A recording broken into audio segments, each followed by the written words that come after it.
duck Scruffy Baxter and the magical foam mountain. Life was wonderful at the pond edged with reeds on the side of Sunnybrook Farm. The sun shone, dragonflies buzzed, and ducks sang quack quack all day long as they glided on the water. All the ducks loved the water. Except one. His name was Baxter. Baxter was the cutest, but also the dustiest duck on the pond. While the other ducklings had feathers that were bright yellow and shiny like the sun, Baxter's feathers looked grey, brown, and dull. This was because Baxter hated the water. To him, water was just a wet, cold, unnecessary liquid that made his feathers heavy. "I am a land duck," Baxter would say stubbornly. "My feet are for walking in the mud, not for paddling in water." It was a hot Wednesday afternoon. Mum Duck, Daisy, had lined up all her ducklings. "Come along, little ones. Bath time. We have a swimming lesson in the pond."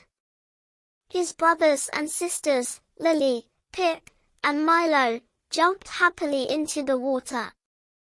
Splash! Splash! Splash! But when it was Baxter's turn, he backed away. "No, Mum. I am going to do some dry cleaning today." Baxter lay down on the dry earth at the edge of the pond and started to roll around just like a chicken. Dust rose into the air.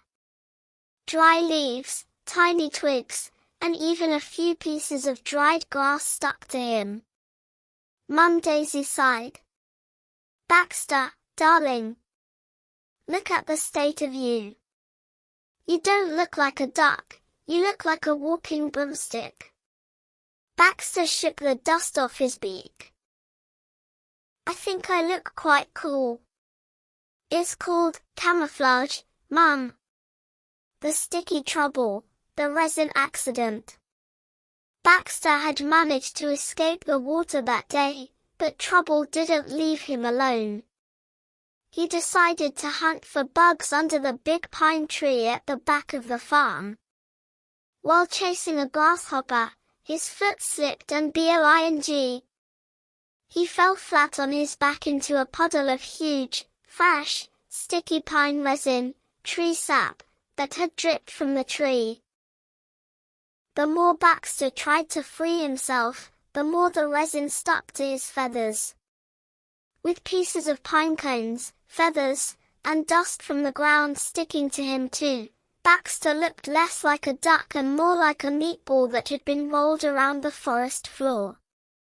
It was hard to move. His wings were stuck together. He wanted to scratch an itch, but he couldn't. When he returned to the pond, his best friend Toby the turtle saw him and burst out laughing. "Hey Baxter! Is this a new fashion? Or have you taped yourself up like a parcel ready for the post?" Baxter sulked. "Don't laugh, Toby. It's just a bit of stickiness." But the situation was serious. Baxter was so dirty that he made a squeak noise when he walked. And worst of all, he was incredibly itchy.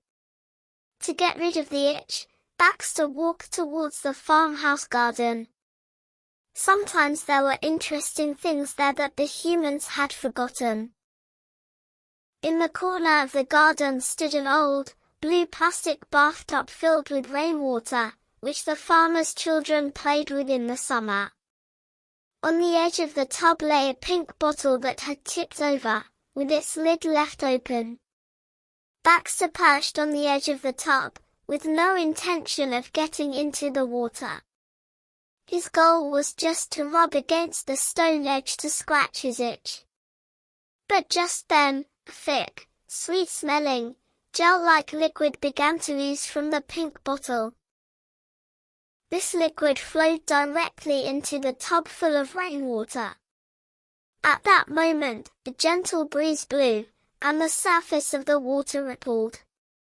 And then, the magic began.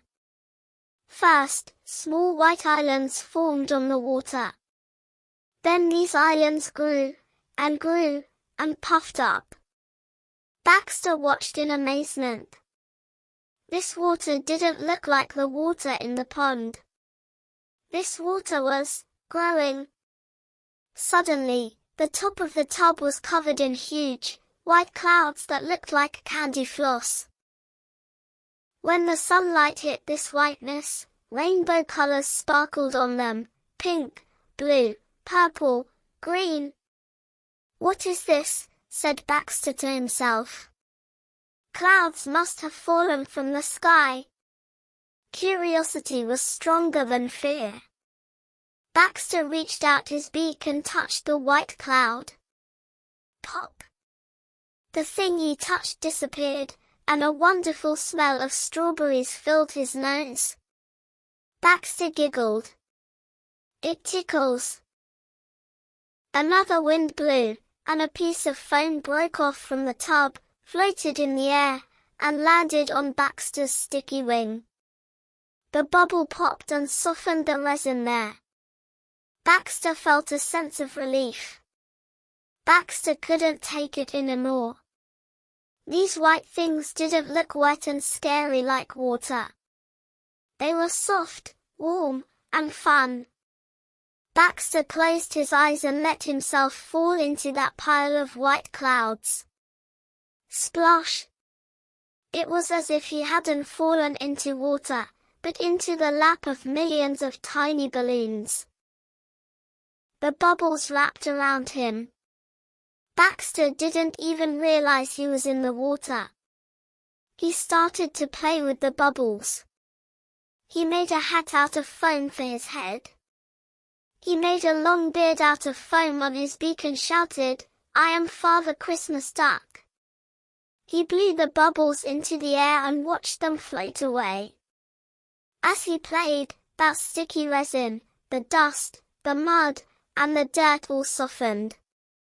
The strawberry-scented shampoo was gently cleaning Baxter's feathers.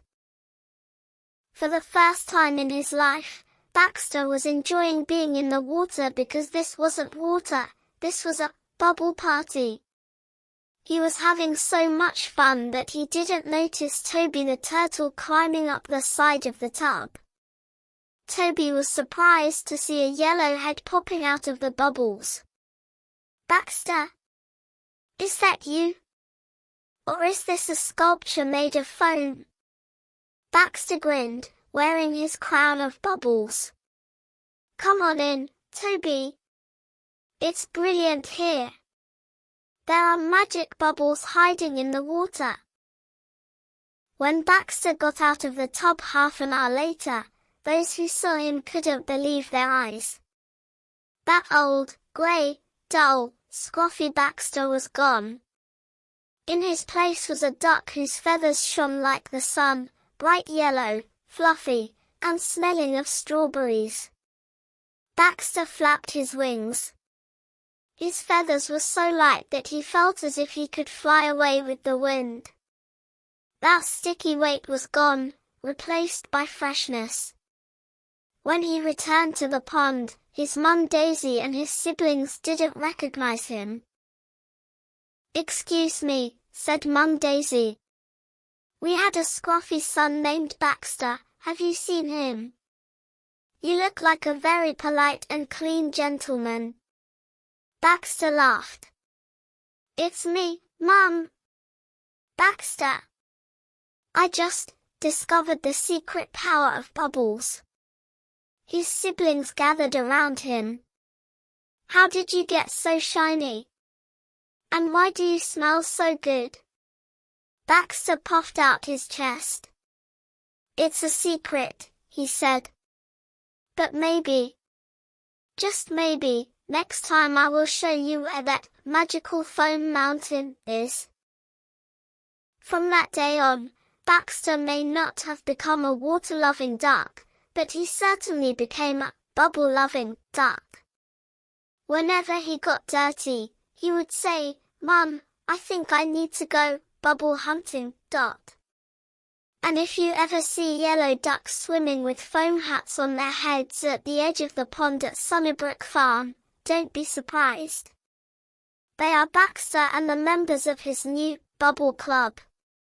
Because Baxter had learned this, sometimes the things we dislike the most, like having a bath, can turn into the world's most fun adventure when you add a little play and a few bubbles.